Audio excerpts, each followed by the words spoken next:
Don't forget to subscribe our YouTube channel and hit the bell icon for more videos like this.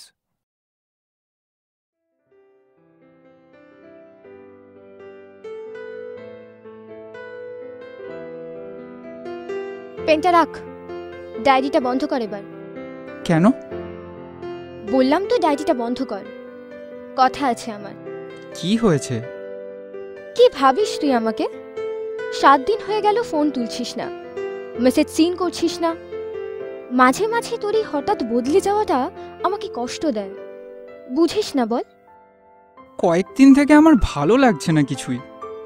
সে আমি জানি, তোর একা থাকতে ইচ্ছে করে, লেখাতে সময় দিতে ইচ্ছে করে, কিন্তু সারাদিনে একবার তো খোঁজ নেওয়াই যায়। আমি তো ওইটুকুই চাই শুধু। দেখ, একজন ব্যর্থ মানুষের সাথে থেকে তুই তোর জীবনটা নষ্ট করিস না। বাড়ি থেকে যে সম্বন্ধগুলো দেখেছে, পছন্দ হলে হ্যাঁ করে দে। তোর এই ন্যাকামি মার্কা কথাগুলো আমার সামনে একদম বলবি না। আমি সব জেনে বুঝেই তোকে ভালোবেসেছি। হাত ছেড়ে দেওয়া মানুষদের দলে আমি নই।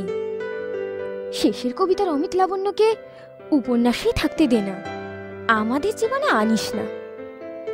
দেখ, চাকরি বাকরি আমি করব না, আর নাটক লিখে কবিতা লিখে সুখী সংসার দেওয়া সম্ভব না। তাই বরং মেনে নে, আমাকে বন্ধু হিসেবেই মানায়। যার সঙ্গে শান্তিনিকেতনে বেড়াতে যাওয়া চলে, গঙ্গার ঘাটে ঘন্টার পর ঘন্টা আড্ডা দেওয়া যায়, পার্কের বেঞ্চে বসে আকাশের দিকে তাকিয়েও থাকা যায়, কিন্তু বিয়েটা, স্বামী হিসেবে আমি অচল। তুই যদি সত্যি সুখী সংসার দিতে চাইতিস, তাহলে আর যাই হোক আমাকে ছেড়ে যাওয়ার কথা বলতিস না।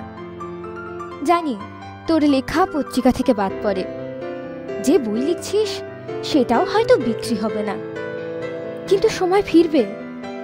আমি তো আছি সব সময় পাশে। কেন এত ভেঙে পড়ছিস? শুধু নিজের কাজের প্রতি সৎ থাক। আজ না এলেও কাল সাফল্য আসবেই। মানুষ একদিন তোর কাজকে চিনবেই। সেই অনিশ্চিত কালটা আসার আগে আজ কি খাওয়াবো তোকে? নাকি এবার বলবি প্রেমী ভাতের থালা, প্রেমী ফ্যানের হাওয়া? জীবনটা অত সহজ না রে, তোকে নিজের ভালোটা বুঝতে হবে। যার সাথে আমি সবসময় ভালো থাকি, সে আমাকে আলাদা করে ভালো থাকা বুঝতে বলছে। কি অদ্ভুত না? শোন, তোর যেদিন খুশি আমাকে বিয়ে করিস, আমার মরণাপন্ন অবস্থাতেও যদি এসে বলিস বিয়ে করব এবার, বিশ্বাস কর আমি রাজি হয়ে যাব এক বাক্যে। শুধু এটুকুই মনে রাখিস, আমরা এক নৌকার যাত্রী। এই কারণে তোকে অসহ্য লাগে। এসবের মধ্যে মৃত্যুর কথাটা আনাটা খুব জরুরি ছিল। হ্যাঁ ছিল তো। চাউমিন করে এনেছি, নে গিলে আমাকে উদ্ধার কর।